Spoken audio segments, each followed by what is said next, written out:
Hey everyone. So, as you might be aware, there's a remake of Silent Hill 2 coming out in just a few months. And I know everyone is still speculating and racking their brains trying to figure out what will and won't be changed, but one of the things that I noticed is compared to the discourse on the graphics and the gameplay, there's not a whole lot of talk about the new music, which got me thinking about how iconic the soundtrack for the original Silent Hill 2 is. Now, I know everyone has already talked about and praised this soundtrack, but I get it. It has some of the best music in horror games and just games in general to date. With that being said, however, I feel like it can sometimes overshadow some of the great soundtracks that other horror games have as well. So today I'm here to talk about some of the underrated and overlooked soundtracks in horror games that some people either might not know or just completely forgot existed. Starting off with everyone's favorite Swedish horror game, Cry of Fear. I've always felt alone. My whole life. For as long as I can remember. I don't know if I like it. Or if I'm just used to it. But I do know this. Being lonely does things to you. Feeling shit, bitter and angry all the time just eats away at you.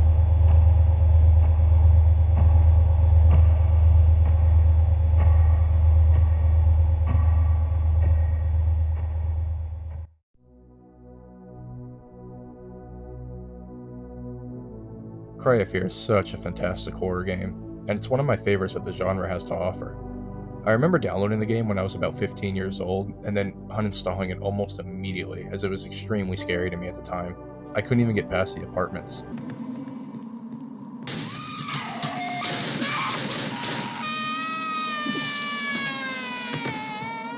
It wasn't until recently that I had time to sit down and play through it again and actually finish it, and I'm so thankful I did. Not only is it one of the best in the genre, but it has some of the best music I think I've ever heard in any game. Composed by Andreas Ronberg, the soundtrack is the very definition of loneliness, which complements the atmosphere of the game, as for most of the story, it's just you, alone, wandering through a city filled with nightmares just trying to make it back home.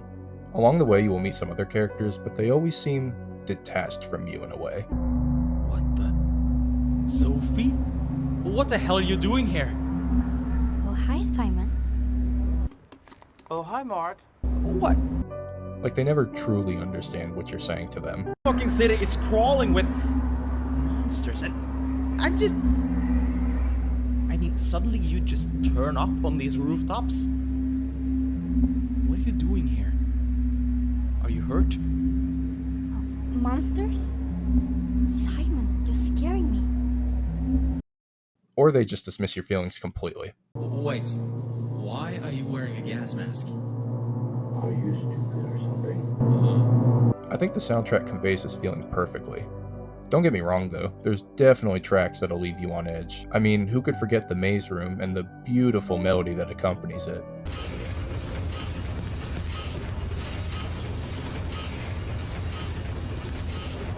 Or the college.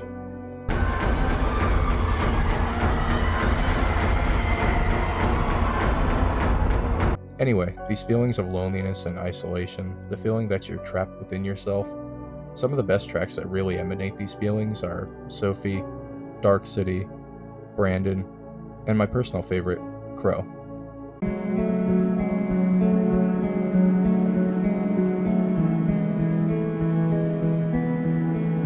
Every track just makes you feel more and more alone, and that, combined with the setting of the dark and gloomy city streets of Sweden, really sells this soundtrack as just one of the best the genre has to offer. This game is definitely the best thing to ever come out of Sweden. 9 to 5, burn me, my medallion. Smell like spray paint, yeah, what I'm off of. Link at the gas stop, won't stop, I can't stop. Can't even see clear where I'm at though. This not a mansion, it's a castle. Okay, maybe the second best thing. Okay, next up we got... Wait, what's that? That song. Oh shit! That's right, Parasite Eve. Now, I know some of you are gonna say, but wait, that's not a horror game, that's an action RPG. And to that I say, so? Plus, it has enough horror elements for me to consider it part of the genre, even if the main gameplay is more action-focused. But none of that is relevant right now. We're not here to talk about what classifies a game as horror. We're here to talk about their soundtracks. And oh boy does this game have a soundtrack. Composed by Yoko Shimomura, whose previous works included Super Mario RPG and would then later work on the Kingdom Hearts series, wanted to create something that was inorganic but recognizable, without her work sounding too much like stereotypical ambient or techno music. Because of its prevalence in the story, Shimomura wanted to use opera music, but found it did not translate very well into battle themes. Though some of her original ideas would still make it into the final project with tracks like, yeah, that one. Instead, she would create different rhythms which were inspired by the background music of a Los Angeles nightclub her coworkers took her to. I should mention that it was in this city the recordings would take place. Now, a lot of the music here isn't what I would necessarily call scary, even though it does have its tracks that feel like they're ripped right from a Resident Evil game.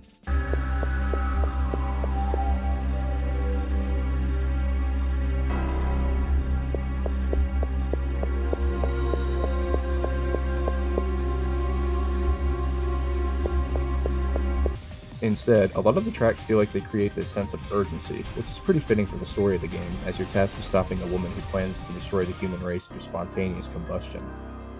There's also some tracks that feel like they have this sense of longing and heavy emotion to them.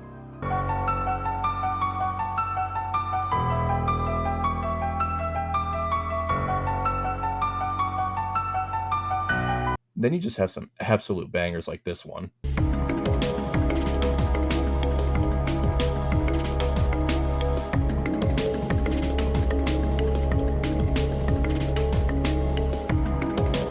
All in all, despite maybe not having the scariest or most unnerving soundtrack, Parasite Eve more than makes up for it with its unconventional and original music that will definitely have you remembering it as one of the catchiest soundtracks in all of horror games.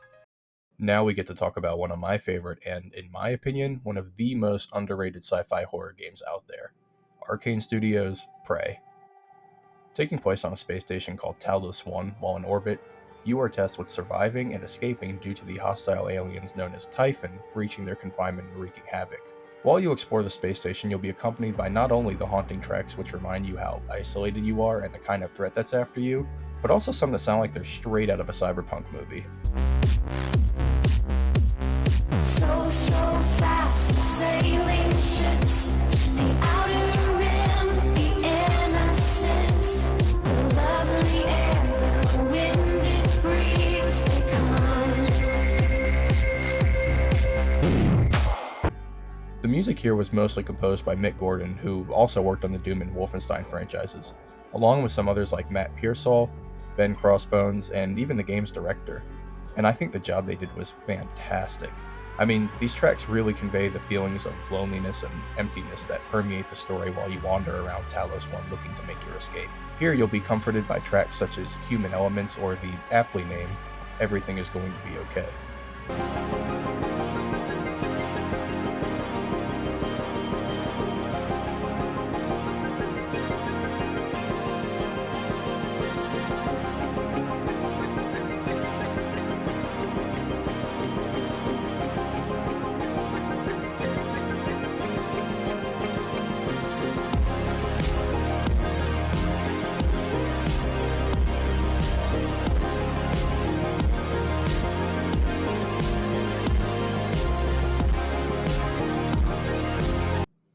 But you'll also be reminded that you are the one that's being hunted with other tracks such as Typhon Voices or the absolutely heart-racing Phantoms.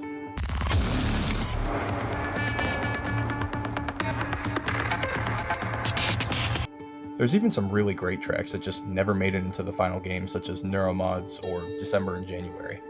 I just personally think that this game doesn't really get brought up enough when people discuss good horror games that have been released within the past few years, especially ones with good soundtracks. Plus, I've always felt like this game is almost like the black sheep of Arcane. I mean, everyone knows Dishonored and Deathloop and even that one.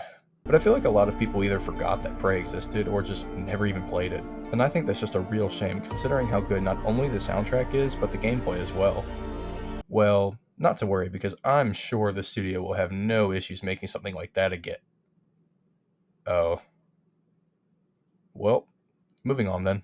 Finally, we get one of, if not my all-time favorite soundtrack that has ever been released, not only in horror games, but just in general. Composed by none other than Akira Yamaoka, the soundtrack to Silent Hill 3 is the epitome of melancholy, fear, sorrow, hope, and everything in between.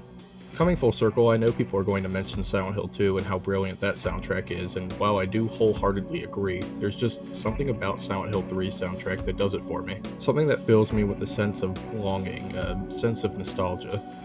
Maybe it's just because that was the first game that ever made me truly feel some type of emotion that I never felt before in any other game that I had played. And I played the 2 previous entries before this one. Now, don't get me wrong, I still love the original Silent Hill soundtrack and the second one even more so, specifically the opening of that game, which even I will admit I do like better than Silent Hill 3's opening.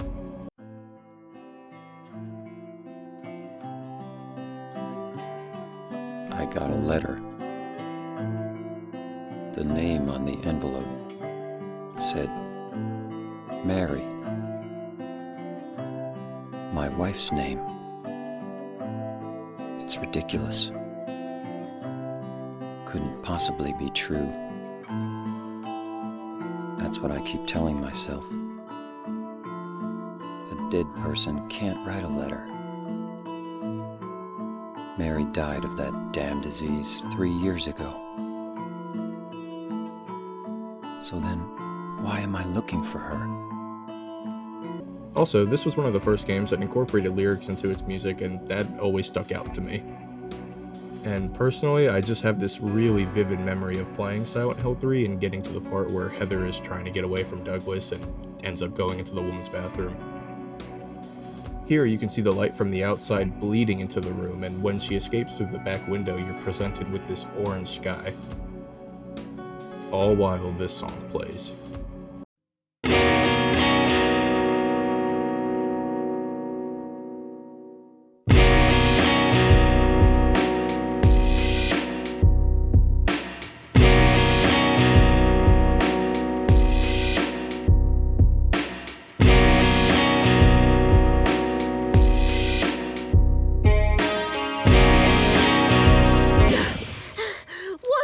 Was that?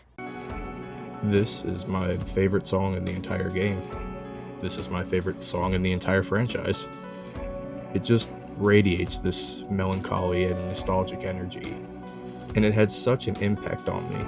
So much so that now every time I see a bright orange sunset, especially during the summer, this song plays over and over in my head, and I'm left with this intense feeling of bliss. Well, those were some of the soundtracks in horror games that I feel are underrated or just don't get talked about nearly enough as they should. And if you made it this far, truly, thanks for watching. This is also my first proper video, ever, so sorry if it's a little rough.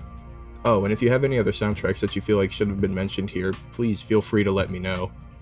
Maybe I'll end up making another one of these in the future. Anyways, take care now.